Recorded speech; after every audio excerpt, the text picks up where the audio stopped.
नमस्कार, आप सभी का फिर से एक बार बहुत बहुत स्वागत है इस YouTube चैनल पर निःशुल्क परिचर्चा में, जिसमें हम रीट परीक्षा में जो पुराने प्रश्न पत्र थे, पिछली जो रीट परीक्षाएं आयोजित हुई थी, उनमें कौन कौन से प्रश्न पूछे गए उनका विश्लेषण हम इस परिचर्चा में यहाँ पर करते हैं। और आज की इस परिचर्चा में हम विश्व के भूगोल से विशेषकर 2 टॉपिक से कौन कौन से क्वेश्चन पूछे गए हैं उनका विश्लेषण यहाँ पर करेंगे। तो देखिए, विश्व के भूगोल में आज के अपने जो 2 टॉपिक रहेंगे उनमें एक तो है चट्टानों का टॉपिक। चट्टान के टॉपिक में क्या क्या प्रश्न अब तक पूछे गए हैं उनकी हम बात करेंगे, और दूसरी पृथ्वी के ऊपर जो परिवर्तनकारी बल हैं, आंतरिक बल और बाह्य बल, उनमें से क्या प्रश्न अब तक आए हैं उन पर हमें थोड़ी चर्चा यहाँ पर करनी है। तो देखिए, सबसे पहले हम बात करेंगे चट्टान के टॉपिक की। चट्टान के टॉपिक से जो अक्सर आपकी रीट परीक्षा में प्रश्न आए हैं वो लगभग इसी तरीके का प्रश्न आया है कि किसी आपको चट्टान का नाम देकर ये पूछा गया है किस प्रकार की चट्टान है, या आपको प्रकार देकर ये पूछा गया निम्न में से आग्नेय का उदाहरण कौन सा है, निम्न में से अवसादी चट्टान का उदाहरण कौन सा है। लगभग इसी तरीके का प्रश्न आपको पूछा जाता रहा है। तो आप इस टॉपिक को तैयार करते समय एक बात ज़रूर ध्यान में रखें कि आप प्रत्येक प्रकार की चट्टान के जो एग्जाम्पल है वो विशेष रूप से ध्यान में रखें, क्योंकि एग्जाम्पल से ही लगभग प्रश्न आपको किया जा रहा है। तो देखिए, क्या प्रश्न अब तक आपकी रीट परीक्षा में पूछे गए हैं। सबसे पहले प्रश्न की हम यहाँ पर बात कर लें। सबसे पहले प्रश्न को देखिए, आपकी स्क्रीन पर है। प्रश्न पूछा गया है रीट परीक्षा 2017 में।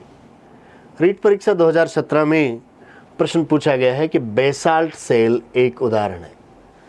बेसाल्ट किस प्रकार की चट्टान है, यह प्रश्न पूछा गया है। यहाँ पर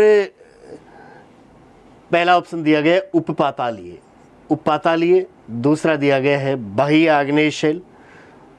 तीसरा दिया गया है पातालीय सेल, और चौथा दिया गया है कायांतरित शेल। बेसाल्ट चट्टान की हम बात करेंगे तो देखिए, आपने जो चट्टानों के उदाहरण पढ़े हैं उनमें यदि देखा जाए वर्गीकरण की हम बात करें तो मुख्यतः 3 प्रकार की जो चट्टानें होती हैं उनमें एक नाम आपके सामने आता है आग्नेय, दूसरा अवसादी और तीसरा कायांतरित।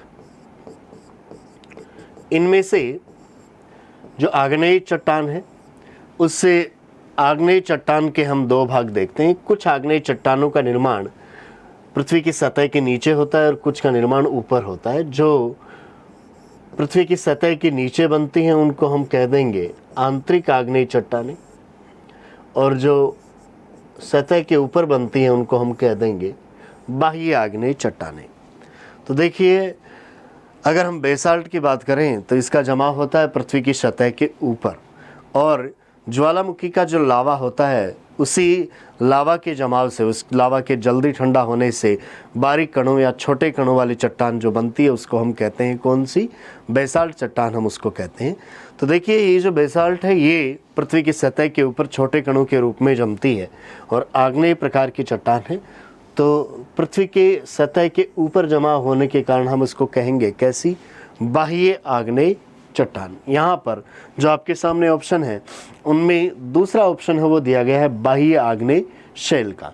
तो देखिए, यहाँ पर दूसरा ऑप्शन जिन्होंने टिक किया है उनका सही होगा ये, क्योंकि बेसाल्ट एक बाह्य आग्नेय शैलों की श्रेणी में आती है। तो एक प्रश्न पिछली रीट परीक्षा जो आपकी 2017 की हुई थी उसमें तो आपको ये प्रश्न पूछा गया, और बाकी की रीट परीक्षाओं में भी आप देखते जाइए लगभग इसी तरीके का प्रश्न आ रहा है बार बार।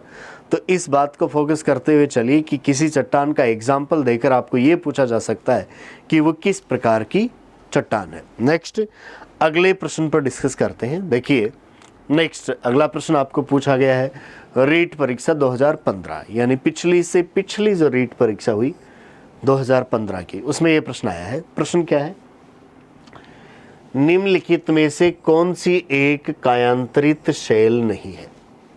निम्न में से कौन सी एक कायांतरित चट्टान नहीं है। तो देखिए, ये जो आपको सामने उदाहरण है उनमें से 3 कायांतरित है, इसका मतलब एक नहीं है। उसको आपको पहचानना है कि वो एक कौन सी है। उदाहरण देखिए, यहाँ पर आप देखते जाएं तो चार ऑप्शन में पहला ऑप्शन है चूना पत्थर, दूसरा संगमरमर, तीसरा क्वार्टजाइट और चौथा है स्लेट।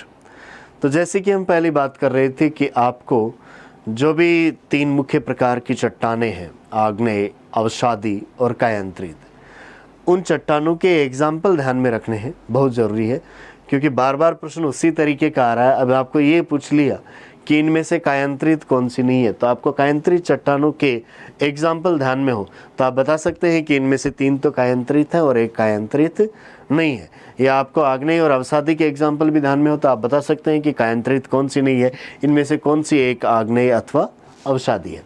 तो देखिए यहाँ पर संगमरमर, क्वार्टजाइट और स्लेट ये तीनों कायांतरित हैं, जबकि चूना पत्थर की हम बात करें तो चूना पत्थर किस प्रकार की चट्टान है?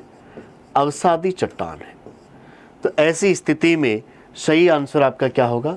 चूना पत्थर कायांतरित प्रकार की चट्टान नहीं है। तो जिन्होंने ए ऑप्शन टिक किया है, जिन्होंने चूना पत्थर को टिक किया था, उनका ये प्रश्न सही हुआ था। यहाँ पर ये जो प्रश्न किया गया कि कौन सी कायांतरित सेल नहीं है, तो हमारी जो प्रारंभिक बात हुई थी उसी बेस पर ये प्रश्न आया है। रीट परीक्षा 2017 में भी उसी बेस पर प्रश्न पूछा गया। तो बार बार आपकी परीक्षा में प्रश्न पूछने का जो तरीका है वो वही रह रहा है, और यदि आपको परीक्षा में चट्टान के इस टॉपिक से प्रश्न सही करना है तो एग्जामिनर क्या पूछ रहे हैं उस तरीके को आप फॉलो करते जाएं और उसी तरीके की बातें आप पूरी तरीके से ध्यान में कर लें। तो देखिए अब तक का जो उनका ट्रेंड रहा है उनमें यही रहा है कि आपको तीनों प्रकार की जो चट्टानें हैं उनके उदाहरण, उनके नाम भी आपको पता है तो आपका प्रश्न गलत नहीं हो सकता। अर्थात ये जो टॉपिक है चट्टान का टॉपिक, इसमें यदि आप केवल आधे पेज में तीनों प्रकार की चट्टानों के एग्जाम्पल लिख के यदि वो भी आपने याद कर लिए हैं तो अब तक की हुई रीट परीक्षाओं के प्रश्न आप आसानी से कर सकेंगे। नेक्स्ट अगला प्रश्न चट्टान के टॉपिक से क्या पूछा गया है आपकी रीट परीक्षा में। यहाँ प्रश्न आया है रीट परीक्षा आरटेट परीक्षा 2012 में। प्रश्न है संगमरमर एक उदाहरण है। संगमरमर या मार्बल किस प्रकार की चट्टान का उदाहरण है? ऑप्शन आए हैं कायांतरित, अवसादी, आग्नेय और प्लूटोनिक। यहाँ पर पिछले प्रश्न में भी हम देख रहे थे कि ऐसा पूछा था कि कौन सी एक कायांतरित नहीं है, तो उसमें तीन कायांतरित थी, उनमें संगमरमर का नाम था। और यहाँ पर हम देखें कि उन्होंने ये पूछ लिया है कि संगमरमर किस प्रकार की चट्टान है। तो देखिए संगमरमर जो चट्टान है वो आती है कौन सी श्रेणी में? कायांतरित चट्टानों की श्रेणी में। चूना पत्थर के कायांतरण से संगमरमर का निर्माण होता है, तो संगमरमर एक कायांतरित चट्टान है। इसमें भी जिन्होंने ए ऑप्शन टिक किया है उनका ये सही होगा। अवसादी, आग्नेय या प्लूटोनिक का एग्जाम्पल आपको संगमरमर नहीं मिलता है। ये प्रश्न आया है आरटेट परीक्षा 2012 में। नेक्स्ट अगला प्रश्न देखिए, यहाँ पर अगला प्रश्न पूछा गया है आरटेट परीक्षा 2011 में। प्रश्न आया है परतें किन चट्टानों में होती हैं? तो देखिए अब तक जो आपकी 4 परीक्षाएं आयोजित हुई हैं उनमें चारों में प्रश्न आया है चट्टान का, और 3 में तो सीधा सीधा आपको एग्जाम्पल ही पूछा है। चौथे में थोड़ी सी विशेषता पूछी है कि परतें कौन सी चट्टानों में पाई जाती हैं। ऑप्शन है आग्नेय, रूपांतरित, अवसादी और इनमें से सभी। तो देखिए अवसादी चट्टानों का यदि हम दूसरा नाम देखें तो सामान्यतः उनको परतदार चट्टानें भी कहा जाता है। अवसादी को बहुत जगह आप देखेंगे तो लिखा ही क्या जाता है? परतदार चट्टानें। तो देखिए आग्नेय का जो निर्माण होता है वो ज्वालामुखी के लावा के एक साथ जमाव से होता है, इसलिए आग्नेय में परतें नहीं बनती हैं। लेकिन अवसादी चट्टानें आग्नेय अथवा कायांतरित चट्टानों के टूट फूट कर दूसरी जगह पर जमा होने पर, तो बार बार जब जमा होता है तो वह लेयर या परतों के रूप में जमती है। इसलिए हमें अवसादी चट्टानों की बात करें तो उनको हम परतदार कहते हैं। प्रश्न यहाँ पर यही पूछा गया कि परतें कौन सी चट्टानों में होती है, तो सही उत्तर आएगा इसका कौन सी? अवसादी चट्टानों में परतें पाई जाती हैं। सी ऑप्शन यहाँ पर सही होगा। तो पिछली जो आपकी रीट की परीक्षाएं हैं उनमें या आरटेट की जो परीक्षाएं हैं उनमें चट्टान के टॉपिक से कौन कौन से प्रश्न पूछे गए उनका हमें यहाँ पर विश्लेषण करते हुए चल रहे हैं। और बहुत साधारण से प्रश्न आप देख रहे हैं स्क्रीन पर, बार बार बहुत साधारण से प्रश्न आपके सामने आ रहे हैं। अब इन प्रश्नों की हमें व्याख्या करना चाहें, क्योंकि 4 जो रीट परीक्षाएं अब तक हुई चारों में एक एक प्रश्न पूछा गया। बहुत आसान सा प्रश्न। एक बार आपको ये पूछ लिया गया कि कौन से चट्टानों में परतें पाई जाती हैं। एक बार आपको ये पूछ लिया गया कि संगमरमर किस प्रकार की चट्टान है। एक बार आपको ये पूछ लिया कि निम्न में से कौन सी कायांतरित चट्टान नहीं है। और एक बार आपको ये पूछ लिया गया कि बेसाल्ट किस प्रकार की चट्टान है। तो देखिए बहुत ही सामान्य सा प्रश्न आने वाला है फिर से चट्टान के टॉपिक से। चट्टानें कितने प्रकार की होती हैं, कौन कौन सी होती हैं। सबसे पहले हम यहाँ पर बात कर लेते हैं 3 प्रकार की जो चट्टानें होते हैं उनमें सबसे पहले बात कर लेते हैं कौन सी, आग्नेय चट्टानों की। आग्नेय का मतलब क्या है, देखिए आग्नेय चट्टानों का निर्माण ज्वालामुखी का जो लावा होता है उसके जमाव से होता है। और ज्वालामुखी का ये जो लावा है ये अत्यंत तप्त या अग्नि जैसा होता है। तो अग्नि जैसे लावा के जमने से जो चट्टानें बनती हैं उनको हम कहते हैं कौन सी, आग्नेय चट्टानें। पृथ्वी का जब हम निर्माण की बात करें तो प्रारंभ में पृथ्वी एक आग के गोले के समान बहुत ज़्यादा तप्त या पिघली हुई अवस्था में थी और धीरे धीरे वो जमकर ठंडी होकर ठोस हो गई। ऐसी स्थिति में देखें तो प्रारंभिक जो अग्नि जैसा पदार्थ था वो जैसे ही ठोस हुआ, ठंडा हुआ, जमा, तो उससे जो चट्टान बनी उसको हम प्राथमिक चट्टान कह सकते हैं। सबसे पहले बनी इसलिए प्राथमिक उसको कह सकते हैं। और वो पदार्थ अग्नि जैसा था इसलिए हमने उसको आग्नेय नाम दे दिया। तो देखिए आग्नेय चट्टानें सामान्यतः किस नाम से जानी जाती हैं, प्राथमिक चट्टानों के नाम से भी जानी जाती हैं। अग्नि जैसे जो लावा से बनती हैं उन चट्टानों को हम आग्नेय या प्राथमिक चट्टानें कहते हैं। पृथ्वी पर सबसे पहले बनने वाली चट्टानें कौन सी है, ऐसा प्रश्न भी आए तो कौन सी है, आग्नेय चट्टानें ही हैं। यहाँ पर देखिए आग्नेय चट्टानों का निर्माण आज भी होता है। आज भी ज्वालामुखी का जो लावा है वो जो जमता है तो उससे कौन सी चट्टान बनती हैं, आग्नेय चट्टान बनती हैं। और इनसे आगे चलकर फिर कायांतरित और रूपांतरित चट्टानें बन सकती हैं। तो देखिए एक सामान्य विशेषताओं में आप देखें तो इनको प्राथमिक चट्टानें भी हम कहते हैं। ज्वालामुखी के लावा से बनती हैं, लावा से बनती हैं। और इस लावा में उस समय की भी हम बात करें तो उसमें जीवों के अवशेष नहीं पाए जाते हैं, जीवाश्म इन चट्टानों में नहीं पाए जाते हैं। तो कई बार ऐसा प्रश्न होता है कि निम्न में से कौन सी चट्टानों में जीवाश्म पाए जाते हैं, तो सामान्य अवसादी चट्टान का नाम आएगा। आग्नेय चट्टानों में जीवों के अवशेष नहीं पाए जाते हैं। आग्नेय चट्टानों की यदि हम बात करें तो इनमें देखिए आपको बार बार लावा के जमा होने से ऐसा लग सकता है कि इसमें परतें हैं, लेकिन लावा के रंग अलग अलग होने से ऐसा केवल आभास हो सकता है। वास्तव में इन चट्टानों में परतें नहीं पाई जाती, ये सघन होती हैं, स्थूल होती हैं। इनमें किसी भी प्रकार की परत, किसी भी प्रकार का जोड़ या रंध्र, छिद्र, संधि, ये इसमें कुछ भी नहीं पाया जाता है। तो देखिए आग्नेय चट्टानों में परतें नहीं पाई जाती, इनमें जोड़ नहीं होते हैं, इनमें रंध्र ये सब नहीं पाए जाते हैं, छिद्र नहीं पाए जाते हैं। इसलिए इन चट्टानों में जल का प्रवेश नहीं हो पाता है सामान्यतः। तो जल के लिए कैसी हैं ये, अप्रवेश हैं। यदि जल का प्रवेश इनके अंदर हो जाए तो जल के साथ में जो अन्य तत्व घुले हैं वो उन चट्टानों के साथ में रासायनिक अभिक्रिया करके चट्टान को कमज़ोर कर सकते हैं, अर्थात चट्टान का रासायनिक अपक्षय हो जाए।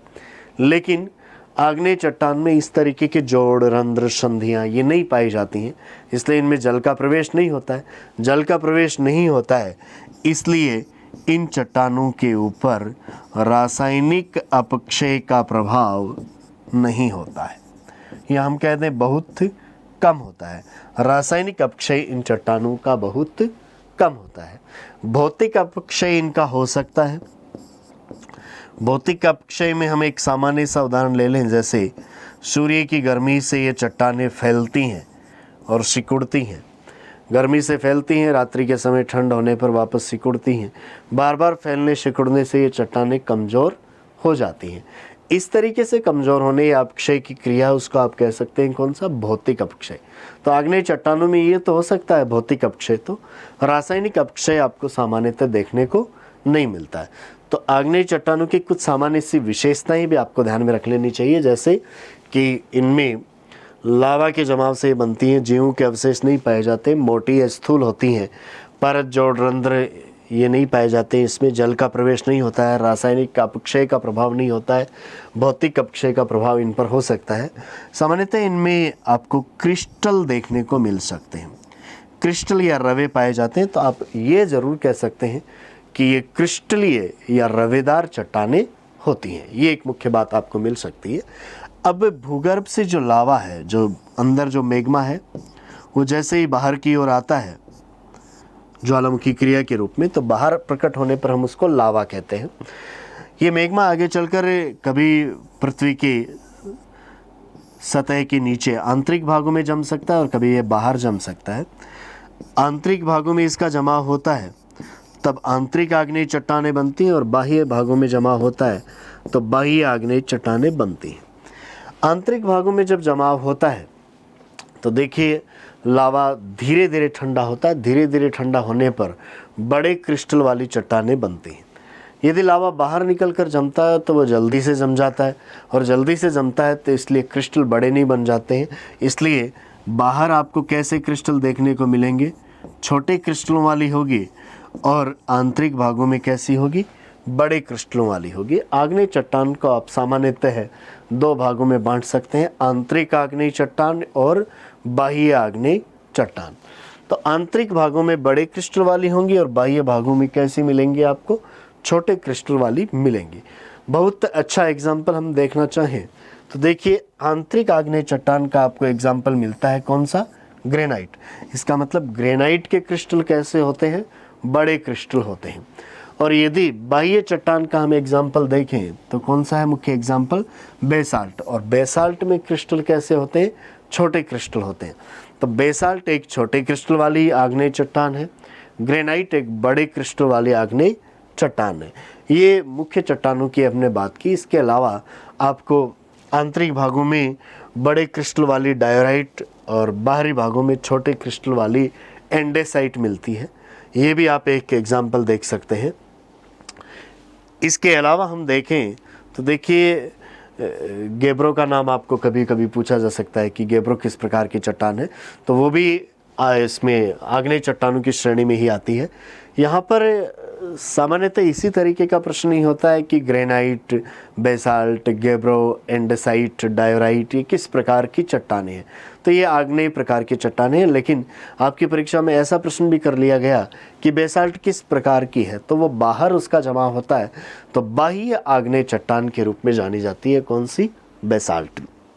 यहाँ पर हमें आग्नेय चट्टानों में जो सबसे महत्वपूर्ण बात हम देखें तो हमने ग्रेनाइट का जैसे नाम लिया है। ग्रेनाइट एक आंतरिक आग्नेय चट्टान है जिसमें आपको क्रिस्टल बड़े देखने को मिलते हैं। ये बड़े क्रिस्टल या बड़े रवों वाली आग्नेय चट्टान है।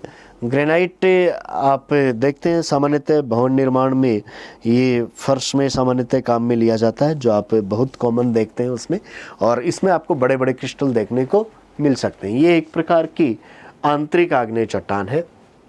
ग्रेनाइट के अलावा यदि हम बात करें बेसाल्ट की, तो बेसाल्ट में आपको क्रिस्टल बहुत बारीक मिलेंगे, बहुत बारीक क्रिस्टल वाली आपको बेसाल्ट चट्टान मिलेगी। और बेसाल्ट के ये जो बारीक कण है, बारीक क्रिस्टल है, धीरे धीरे जब बेसाल्ट का अपक्षय होता है तो बेसाल्ट से अत्यंत बारीक कणों वाली मृदा का निर्माण होता है। यदि हम भारत के प्रायद्वीपीय पठार की बात करें तो भारत के प्रायद्वीपीय पठार पर जब ज्वालामुखी का उद्गार हुआ तो उसमें जो लावा बाहर आकर जमा वो जल्दी से जमा और छोटे क्रिस्टल वाली वहाँ पर बेसाल्ट चट्टान बनी। आगे चलकर उस बेसाल्ट का अपक्षय होने से, उसका बारीक चूर्ण होने से वहाँ पर जो मिट्टी बनी है वो बारीक कणों वाली काली मिट्टी आपको भारत के प्रायद्वीपीय पठार पर देखने को मिलती है। वो बेसाल्टिक प्रकार की है क्योंकि वो बेसाल्ट से बनी है। तो देखिए आग्नेय चट्टानों में हमने ग्रेनाइट और बेसाल्ट का एग्जाम्पल देखा। आग्नेय चट्टानों में सामान्यतः हमने विशेषताएं भी देखी कि इनमें क्रिस्टल पाए जाते हैं, लावा से ये बनी होती हैं, जीवों के अवशेष इनमें नहीं पाए जाते हैं, इनमें जोड़, परत, रंध्र, संधि नहीं पाए जाते हैं, जल का प्रवेश नहीं होता है, रासायनिक अपक्षय का प्रभाव नहीं होता है, भौतिक अपक्षय का प्रभाव इन पर हो सकता है। ये कुछ बातें हमने इन आग्नेय चट्टानों के बारे में जानी है। नेक्स्ट, आग्नेय चट्टानों के बाद में दूसरी बात हम करें कौन सी चट्टानों की, अवसादी, जिनको हम परतदार भी कहते हैं। तो देखिए आग्नेय अथवा कायांतरिक चट्टानों पर जब टूट फूट होती है और वो किसी दूसरे स्थान पर जाकर जमती हैं तो धीरे धीरे टुकड़ों के खंडों के जमाव से परतों के रूप में वहाँ पर नई चट्टान बन जाती है। और इस तरीके से बनी इन चट्टानों को हम कह देते हैं कौन सी? अवसादी चट्टानें। अवसाद का सामान्यतः अर्थ क्या है? जल में नीचे की ओर बैठने की क्रिया को हम अवसादीकरण कहते हैं। तो एक एग्जाम्पल हम ऐसे देख सकते हैं कि मान लीजिए एक आग्नेय या कायांतरी चट्टानों का क्षेत्र है और वहाँ से एक नदी बह रही है। नदी उन आग्नेय या कायांतरित चट्टानों को तोड़ेगी, उनके छोटे छोटे टुकड़े करेगी और उनको बहाकर ले जाकर समुद्र में डाल देगी। समुद्र में टुकड़े धीरे धीरे नीचे बैठेंगे और उसकी तली में एक चट्टान के रूप में वो जम जाएंगे। तब समुद्र की तली में जमी ऐसी चट्टान को हम अवसादी चट्टान कह सकते हैं। बहुत सारी अवसादी चट्टानों का निर्माण इसी प्रक्रिया से हुआ है, लेकिन कुछ अवसादी चट्टानों का निर्माण जैविक और रासायनिक क्रियाओं से भी हुआ है, लेकिन अधिकतर आपको इन भौतिक क्रियाओं से ही देखने को मिल सकते हैं, जैसे नदी से, हिमानी से, पवन की क्रिया से कुछ टुकड़ों को बहा कर ले जाया जाए और दूसरे स्थान पर ले जाकर उनको जमा कर दिया जाए। ऐसा होने से, टुकड़ों के जमा होने से इनको टुकड़ों वाली या खंडाश्मी चट्टानें भी हम कह देते हैं। और धीरे धीरे इन पदार्थों का जमाव या अवसादों का जमाव एक के बाद एक परत के रूप में होता रहता है, इसलिए हम इन अवसादी चट्टानों को परतदार चट्टानें भी कह सकते हैं। अब देखिए यहाँ पर इन टुकड़ों के या खंडों के जमने से बनती हैं, इसलिए आग्नेय चट्टानों की तरह ये बहुत मजबूत या कठोर नहीं होती हैं। ये काफ़ी कमज़ोर चट्टानें होती हैं और जैसे जैसे टुकड़ों के या खंडों का जमा होता है तो उनके बीच में आपको जीवों के अवशेष भी देखने को मिल सकते हैं। तो आपको ऐसा प्रश्न किया जाए कि कौन सी चट्टान में आपको जीवों के अवशेष मिलते हैं, तो किस में मिलते हैं? अवसादी चट्टानों में मिल जाते हैं। यहाँ पर अनेक परतें आपको देखने को मिलती हैं, तो ये परतदार भी हैं। जैसा आपकी रीट परीक्षा में प्रश्न पूछा गया कि परतें कौन सी चट्टानों में पाई जाती हैं, परतदार भी हैं, टुकड़े भी हैं। इन परतों के बीच में आपको जोड़ या रंध्र भी देखने को मिलते हैं। तो जैसे जैसे इन टुकड़ों का, खंडों का जमा होता है तो इनके बीच में कुछ रिक्त स्थान रह जाता है, या जोड़ रह जाते हैं या रंध्र रह जाते हैं। और जैसे ही पानी इन चट्टानों के ऊपर से गुजरता है तो इन जोड़ों, रंध्रों या परतों में के बीच जो संधियां पाई जाती हैं उनके सहारे पानी अंदर प्रवेश कर सकता है। तो इन चट्टानों में जल का प्रवेश हो सकता है। हमने आग्नेय चट्टानों की बात की थी तो उनमें जल का प्रवेश नहीं हो रहा था, लेकिन इनमें जल का प्रवेश हो सकता है। जल का प्रवेश होने से जल के साथ में जो तत्व आए हैं उनके साथ में ये चट्टान के तत्व रासायनिक अभिक्रिया करके कमज़ोर हो सकते हैं, इसलिए इन अवसादी चट्टानों का रासायनिक अपक्षय या रासायनिक दृष्टि से, रासायनिक क्रियाओं से ये बहुत जल्दी कमज़ोर हो सकती हैं। तो इन पर रासायनिक अपक्षय का प्रभाव शीघ्रता से आपको देखने को मिल सकता है। यहाँ पर जो आग्नेय चट्टानों की हमने बात की, उससे उन्हीं लक्षणों को देखते हुए तुलना यदि हम करें तो आपको अवसादी चट्टानों में कुछ अलग बातें देखने को मिली। जैसे आग्नेय और अवसादी की तुलना करते चलें तो आग्नेय में जीव नहीं पाए जाते, जीव के अवशेष नहीं है, अवसादी में पाए जाते हैं। आग्नेय में परतें नहीं है, अवसादी में परतें पाई जाती हैं। आग्नेय में जोड़ या रंध्र नहीं पाए जाते हैं, अवसादी में जोड़ या रंध्र पाए जाते हैं। आग्नेय में जल का प्रवेश नहीं होता है, अवसादी में जल का प्रवेश होता है। आग्नेय पर रासायनिक अपक्षय का प्रभाव नहीं होता है, अवसादी पर रासायनिक अपक्षय का प्रभाव होता है। तो ये कुछ बातें हैं जो आपको अवसादी चट्टानों की विशेषताओं के रूप में ध्यान में रखनी है। अब इन अवसादी चट्टानों के मुख्य आपको उदाहरण कौन कौन से देखने को मिलते हैं, तो देखिए पहला नाम हम देख सकते हैं कांग्लोमेरेट। जो सामान्यतः हम देखें कि नदी के साथ में जो भी अवसाद बहता हुआ चलता है, बड़े छोटे कंकड़ पत्थर, ग्रेवल, जिसमें बड़े से लेकर छोटे तक के बजरी में जो पत्थर होते हैं, वो आगे चलकर एक साथ जब एक कठोर चट्टान के रूप में जमते हैं तो बारीक मृदा कणों के बीच में बड़े बड़े पत्थर, आपको बड़े बड़े कणों वाले जो साइज वाले पत्थर हैं वो आपको बीच में देखने को मिल जाते हैं। इस तरीके का जो मिश्रण है, ऐसी चट्टान को हम कह देते हैं कौन सी? कांग्लोमेरेट। बारीक कणों के एक साथ जमने से जो चट्टान बनती है उसको हम कह देते हैं कौन सी? बालू का पत्थर, या हम कहते हैं बालू या रेत जैसे जो कण हैं उनके जमाव से, ग्रेवल या बजरी जैसे कणों के जमाव से कांग्लोमेरेट बनती है, और उससे बारीक जो है रेत जैसे कणों के जमाव से बनती है कौन सी? बालू का पत्थर। और उससे भी बारीक कणों से जमा हो तब बनती है कौन सी? शेल। इसका निर्माण होता है। यहाँ पर रासायनिक क्रिया से या कुछ जैविक क्रियाओं से चूना पत्थर का निर्माण भी होता है। पृथ्वी के अंदर जो भूगर्भिक उथल पुथल है उसके दौरान कई बार कुछ वनस्पति जीवों के अंश जो अंदर दब जाते हैं वो लंबे समय के बाद में कोयले के रूप में परिवर्तित हो जाते हैं। तो कोयला भी एक प्रकार की अवसादी चट्टान है, इसमें जीवों के अंश पाए जाते हैं। चूना पत्थर की तरह ही आपको अगला नाम मिल सकता है, कौन सा? डोलोमाइट। तो देखिए, कांग्लोमेरेट, बालू का पत्थर, चूना पत्थर, शेल, कोयला, डोलोमाइट, ये सब किसके उदाहरण हैं? अवसादी चट्टानों के उदाहरण हैं। आपको परीक्षा में हो सकता है कि इनमें से कोई एक नाम दे दिया जाए और ये पूछ लिया जाए कि निम्न में से कौन सी अवसादी चट्टान है, या ऐसे बालू का पत्थर नाम देख रही है, पूछ लिया जाए कि बालू का पत्थर किस प्रकार की चट्टान है। ऑप्शन आ जाए कि अवसादी, आग्नेय, कायंत्रित, इस तरीके के ऑप्शन आपके सामने आ सकते हैं। देखिए कैसी ये दिखती है। यहाँ पर सबसे पहले हम देख रहे हैं कांग्लोमेरेट, जिसमें आपको बारीक मृदा कणों के बीच में ये कुछ बड़े आकार के पत्थर दबे हुए देखने को मिल सकते हैं। वास्तव में देखा जाए तो ये एक तरीके से बजरी का ही रूप है, जो काफ़ी ज़्यादा संगठित होने के बाद में आपको ऐसा दिखता है, जिसमें बड़े छोटे सभी आकार के जो कंकड़ पत्थर वो एक साथ ठोस के रूप में जम जाते हैं, चट्टान के रूप में जम जाते हैं। ऐसी चट्टान को हम कह देते हैं क्या? कांग्लोमेरेट कह देते हैं। नेक्स्ट अगला नाम आप देख सकते हैं बालू का पत्थर। यहाँ पर कांग्लोमेरेट की तुलना में जो कणों का इसका साइज है वो काफ़ी बारीक है।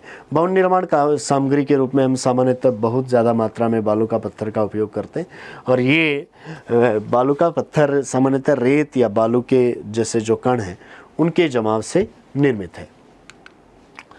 तीसरा एग्जाम्पल आप यहाँ पर देख सकते हैं चूना पत्थर, जिसमें आपको कैल्शियम के जमाव के आधार पर ये बात आपके सामने आती है कि कई बार तो जैविक क्रियाओं से जो जीव हैं, कुछ ऐसे जीव हैं जिनमें कैल्शियम कार्बोनेट पाया जाता है, उन जीवों के अवशेष जमा होते हैं, तब भी ऐसी चट्टानें बन सकती हैं चूना पत्थर जैसी। और कई बार रासायनिक क्रिया से कैल्शियम कार्बोनेट का जमा होता है, तब भी चूना पत्थर जैसी चट्टानें बनती हैं। नेक्स्ट आपके सामने यहाँ पर नाम आ रहा है शेल। शेल में जो कण है वो बहुत बारीक है। आपको इसको देखकर भी पता चल रहा है कि बहुत बारीक कणों वाली चट्टान का जो जमाव है वो आपको शेल के रूप में देखने को मिलता है। सभी चट्टानों को देखा जाए तो एक नाम प्रयोग किया जाता है, कौन सा? शेल। तो शेल तो बहुत सारी हैं, आग्नेय, अवसादी, कायंत्रित, सभी क्या हैं? शेल हैं।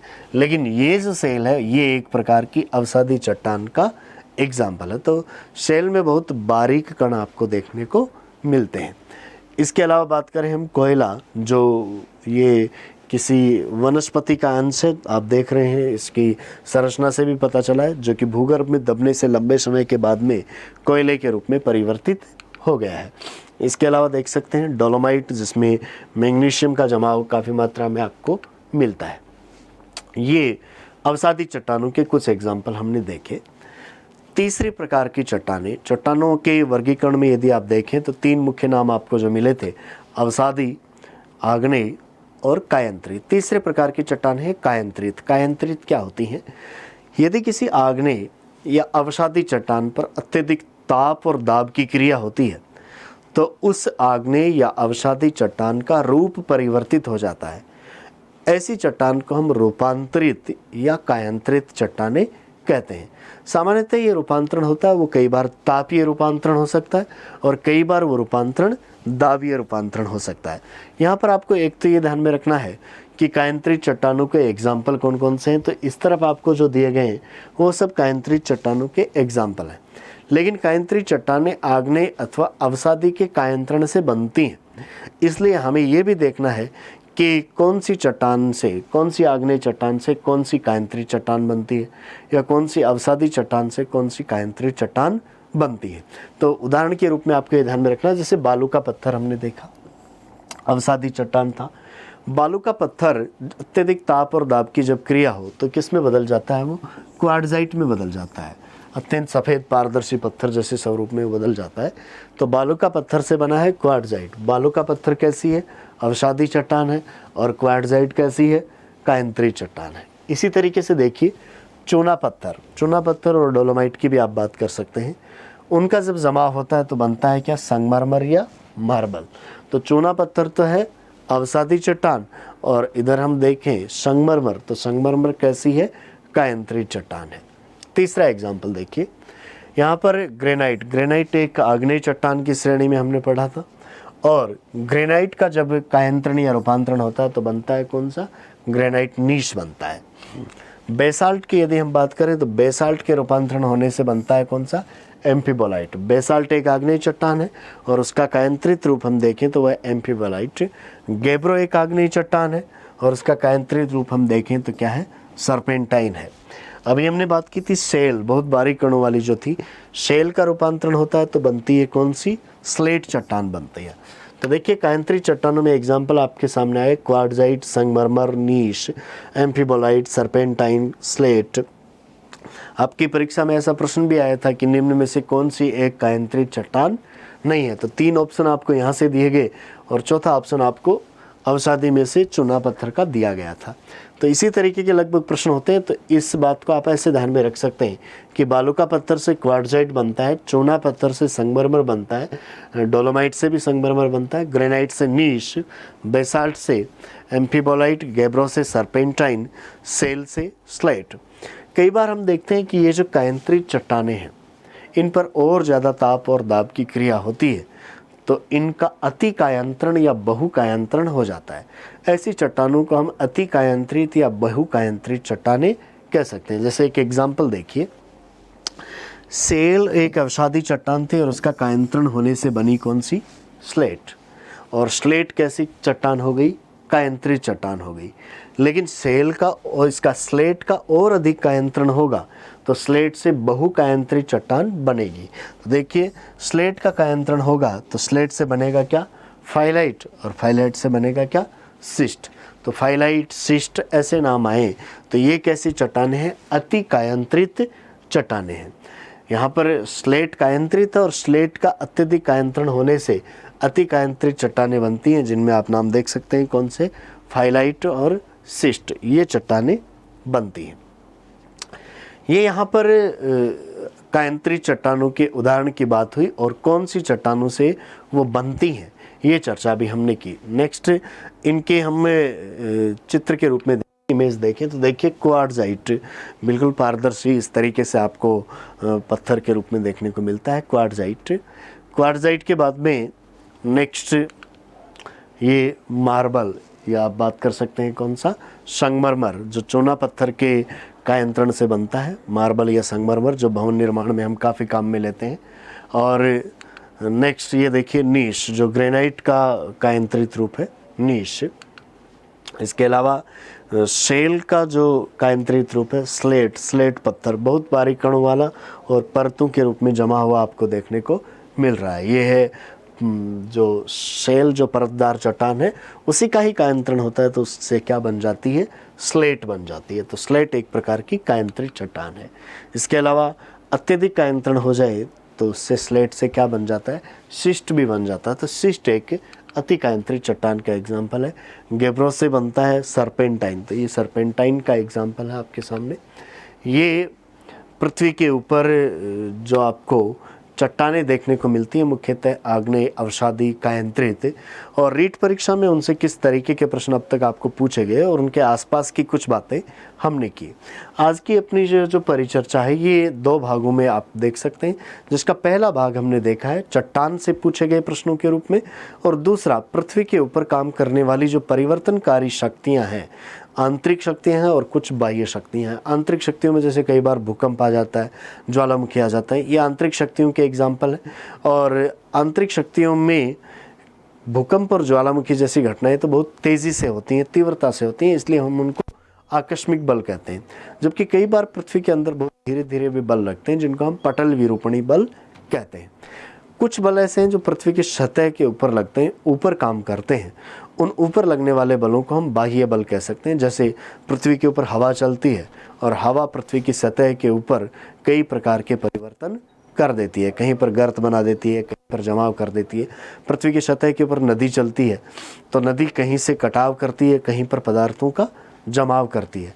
तो ऐसी स्थिति में पृथ्वी की सतह के ऊपर भी कुछ शक्तियां काम करती हैं और कुछ शक्तियां पृथ्वी की सतह के नीचे या आंतरिक भाग में भी काम करती हैं।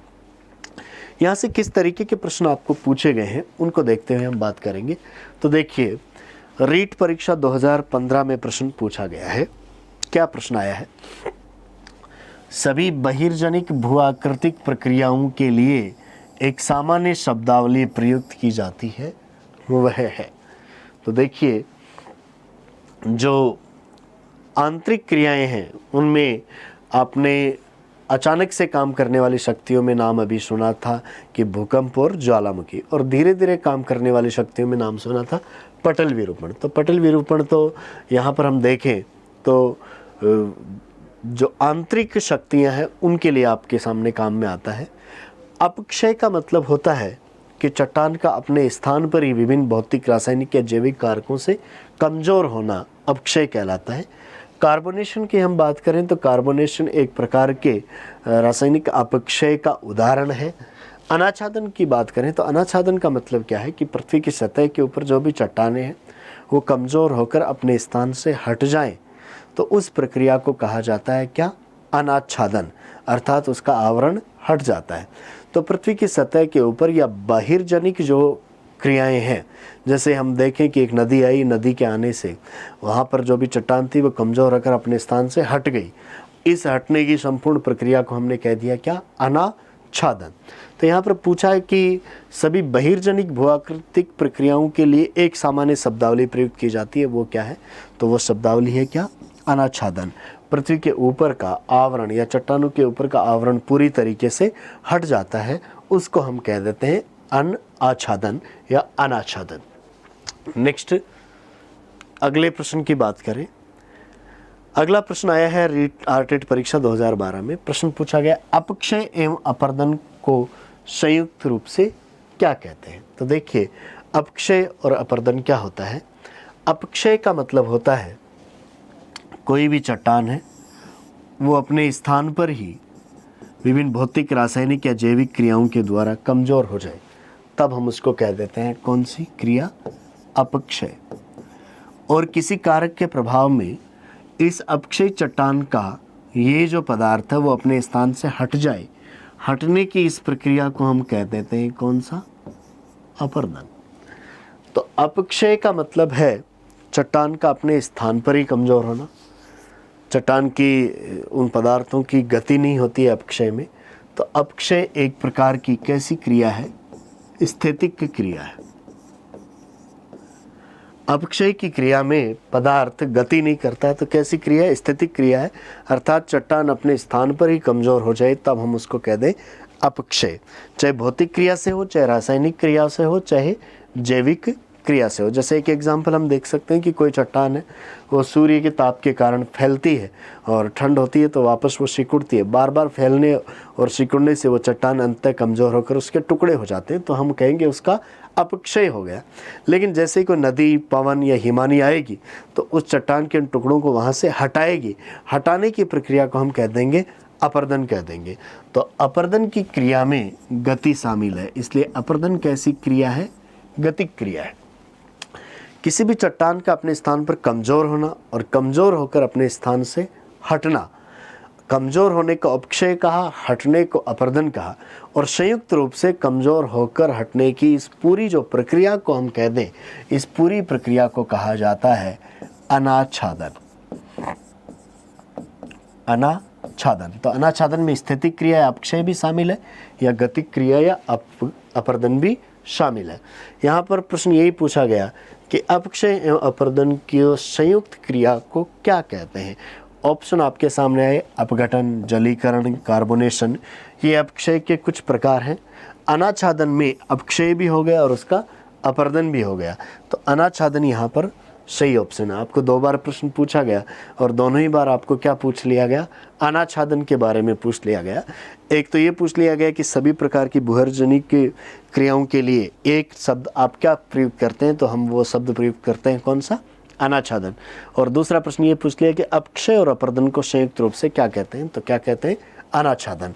अपक्षय का मतलब है चट्टान का अपने स्थान पर ही कमज़ोर होना, और अपर्दन का मतलब है उस अपक्षयित या कमज़ोर चट्टान का किसी भी क्रिया के द्वारा अपने स्थान से हटना। ये अपक्षय और अपर्दन की हमने बात की। यहाँ पर इसको हम पूरी परिभाषा के रूप में भी देख सकते हैं। देखिए, अपक्षय का क्या मतलब है? चट्टानों का भौतिक, रासायनिक या जैविक क्रियाओं द्वारा अपने स्थान पर ही कमजोर होना क्या कहलाता है? अपक्षय कहलाता है। नेक्स्ट, दूसरा आया अपर्दन। अपक्षयित चट्टान को विभिन्न बाह्य प्रक्रमों जैसे नदी, हिमानी, पवन आदि द्वारा अपने मूल स्थान से हटाना क्या कहलाता है? अपर्दन कहलाता है। और अनाच्छादन का क्या मतलब हुआ? किसी चट्टान के कमजोर होकर अपने स्थान से हटने को अनाच्छादन कहा जाता है। अतः अनाच्छादन में अपक्षय और अपर्दन दोनों शामिल है। तो देखिए, अब तक आपकी जो आरटेट परीक्षा या रीट परीक्षा आयोजित हुई, उस परीक्षा में जो प्रश्न आपको पूछे गए इस टॉपिक से, वो प्रश्न आपके इसी व्याख्या से आप देख सकते हैं। अपक्षय पूछ लिया जाए, अपर्दन पूछ लिया जाए, अनाच्छादन पूछ लिया जाए। आपको 2 बार जो पूछा गया है वो अनाच्छादन ही पूछा गया है। एक बार बहिर्जनिक क्रियाओं के लिए सबके लिए क्या नाम आएगा, और दूसरा आपको पूछा गया अपक्षय और अपर्दन दोनों को संयुक्त रूप से क्या कहा जाता है, ये पूछा गया। इसके अलावा ये पृथ्वी की सतह के ऊपर जो बल काम करते हैं, नदी, पवन, हिमानी, ये कुछ स्थलाकृतियाँ भी बनाते हैं। और सभी प्रक्रमों की स्थलाकृतियाँ हम देखें तो उनकी संख्या बहुत ज़्यादा हो जाती है। ऐसा प्रश्न एक बार आया, वैसे हर बार तो नहीं आया है। आरटेट परीक्षा 2011 में प्रश्न पूछा गया है, यू आकार की घाटी निर्मित होती है। यू आकार की जो घाटी है वो किससे निर्मित होती है? यहाँ पर ऑप्शन आया नदियों द्वारा, हिमानी द्वारा, हवाओं द्वारा, भूमिगत जल द्वारा। तो देखिए, नदी की हम बात करें तो नदी जो घाटी बनाती है वो सामान्यतः ऐसी घाटी बनाती है। और ये घाटी कैसी है? वी अक्षर जैसी घाटी है। नदी में जो जल है वो लगातार गहराई की ओर कटाव करता है, ऊपरी भाग उसके चौड़े होते जाते हैं, और जो घाटी का निचला भाग है वो संकड़ा रहता है। इसलिए नदी कैसी घाटी बनाती है? वी आकार की घाटी बनाती है। लेकिन यदि कोई हिमानी या हिमनद जब बहता है तो उसमें उसके ऊपरी भाग से लेकर नीचे वाले भाग तक जो दबाव पड़ता है वो समान पड़ता है। तो ऐसी स्थिति में जो घाटी बन जाती है उसकी नीचे से भी चौड़ाई उतनी होती है जितनी ऊपर से होती है। ऐसी स्थिति में घाटी की आकृति कैसी बन जाती है? यू आकार की बन जाती है। ऐसी घाटियों को हम यू आकार की घाटियाँ कहते हैं। और यू आकार की घाटियाँ किससे बनी है? हिमानी क्रिया से बनती हैं। कैसी दिखती हैं यू आकार की घाटियाँ? तो देखिए, हमें चित्र के रूप में देख सकते हैं कि ये आपको एक यू आकार की घाटी का एग्जाम्पल देखने को मिल सकता है, जिसकी नीचे से भी आपको चौड़ाई कुछ पर्याप्त देखने को मिल रही है। हिमानी से जो आकृतियां बनती हैं उनमें देखिए, अपर्दन से जो आकृतियां बनती हैं उनमें यू आकार की घाटी बनती है। लटकती घाटी, यदि मुख्य घाटी काफ़ी नीची हो और सहायक हिमानी की घाटी उस पर ऊंचाई से आकर गिरे तो ऐसी घाटी को हम लटकती घाटी कहते हैं। सर्क, या जिसको हम कहते हैं आराम कुर्सी जैसी आकृति जो बनती है पहाड़ों पर, इनमें हिमानी के क्षेत्रों में, उसको हम कह देते हैं सर्क। हिमगह्वर या हिमदरार, बर्गशुंड, अरेत, जो बहुत तीखे किनारे होते हैं सर्क के किनारों पर, उनको अरेत। गिरिशृंग, जो पर्वत चोटी का बीच का जो भाग है वो कई सर्क के बनने से कई बार एक सींग के रूप में बचा हुआ रह जाता है, तो गिरिशृंग। हिमानी कोल, पर्वत चोटी के आर पार जो मार्ग बन जाता है उसको हिमानी कोल। टार्न झील, सर्क के आधार पर जब बर्फ़ के पिघलने से पानी जमा होता है तो हम उसको टार्न झील कहते हैं। हिमानी पहाड़ियों के ऊपर से जब उतरती है तो कई बड़ी बड़ी सीढ़ियों के रूप में उतरती है। बड़े बड़े सोपान से आपको देखने को मिलते हैं जिनको हम दैत्याकार सोपान कह देते हैं। इन दैत्याकार सोपानों के आधार पर जल एकत्रित होने से बनी झीलों को हम पेटरनास्टर झीलें कह देते हैं। उच्च अक्षांशों में जहाँ पर हिमानी सीधी जाकर समुद्र में गिरती हैं वहाँ पर हिमानी की घाटियाँ समुद्र का तल ऊपर उठने से जलमग्न हो जाती हैं। ऐसी जलमग्न जो घाटियाँ होती हैं हिमानी की, उनको हम फियर्ड कहते हैं।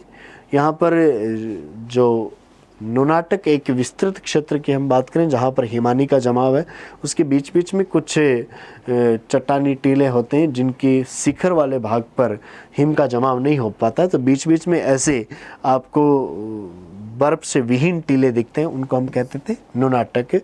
श्रृंगपुच्छ और रोश मुटाने, जो कि हिमानी का प्रवाह होता है, उसके साथ में दोनों तरफ के असमान ढाल वाली जो आकृतियाँ बनती हैं उनमें एक श्रृंगपुच्छ और एक रोश मुटाने। तो ये सब कुछ आकृतियां बनती हैं हिमानी के अपर्दन की क्रिया से।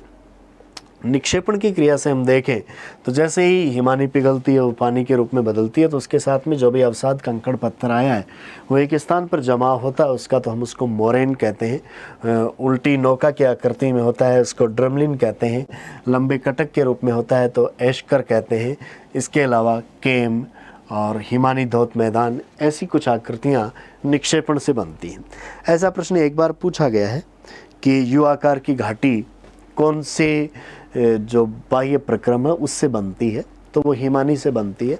बाकी इस तरीके के प्रश्न बहुत कम आ रहे हैं कि पृथ्वी के ऊपर काम करने वाली जो बाह्य शक्ति हैं, जैसे नदी है, पवन है, हिमानी है, वो अपर्दन और निक्षेपण से कौन सी स्थलाकृतियाँ बना रही हैं। ऐसे प्रश्न आपको बहुत कम पूछे जा रहे हैं, और पूछे जाएं तो भी इनको यदि हम देखें तो इनका विस्तार काफ़ी ज़्यादा है। बहुत सारे जो भी प्रक्रम हैं उनमें अपर्दन और निक्षेपण से जो स्थलाकृतियाँ बनती हैं, यदि हम मुख्य जो भी आपके प्रक्रम हैं जैसे नदी, पवन, हिमानी, इसके अलावा भूमिगत जल और सागरीय लहरें, इनके द्वारा बनने वाली स्थलाकृतियों को देखें कि जो अपर्दन से बनती हैं और वो निक्षेपण से बनती हैं, तो आपको लगभग 100 से ज़्यादा स्थलाकृतियों के नाम याद करने पढ़ सकते हैं, अपर्दन और निक्षेपण वाली। लेकिन इस तरीके का प्रश्न बहुत कम देखने को मिल रहा है, तो आपको बहुत ज़्यादा गहराई से या इनकी प्रत्येक की संरचना को देखकर बात करने की ज़रूरत नहीं होती है। कुछ एक स्थलाकृतियाँ हैं जो पर्याप्त महत्व वाली हैं, जैसे नदी में वी आकार की घाटी है, नदी में हम देखें जलोढ़ पंख है, इसके अलावा डेल्टा है, ये कुछ मुख्य आकृतियां हैं। यदि हम पवन की बात करें तो बालू का स्तूप है, ये मुख्य आकृति है। हिमानी की बात करें तो उसमें यू आकार की घाटी, सर्क, ड्रमलिन, एस्कर, ये 3-4 मुख्य नाम हैं जो आपको ध्यान में रखने होते हैं, जिनसे कई बार प्रश्न आपको पूछ लिए जाते हैं। तो बहुत ज़्यादा इस तरीके के प्रश्न आने की संभावना तो नहीं है, लेकिन एक बार जैसा पूछा गया तो उसके आधार पर आपको कुछ इस तरीके के प्रश्नों के लिए विभिन्न बाह्य प्रक्रमों से बनने वाली स्थलाकृतियों के केवल नाम आप 1-2 बार उनको पढ़ लें तो वो पर्याप्त रहेगा। तो देखिए, आज की अपनी इस परिचर्चा में हमने विश्व के भूगोल से पुरानी रीट परीक्षाओं में 2 टॉपिक, एक चट्टान के टॉपिक से और पृथ्वी पर परिवर्तनकारी जो आंतरिक और बाह्य बल हैं, उन 2 टॉपिकों से पूछे गए जो भी प्रश्न थे उन प्रश्नों का कुछ विश्लेषण किया, उनके आसपास की कुछ हमने अन्य बातें की। इसके अलावा विश्व भूगोल के और भारत के भूगोल के अन्य जो भी टॉपिक आपके इस शेड्यूल में आ रहे हैं, उनके जो पुराने प्रश्न हैं उनकी व्याख्या और विश्लेषण के लिए हम कल फिर से बात करेंगे। तब तक के लिए धन्यवाद।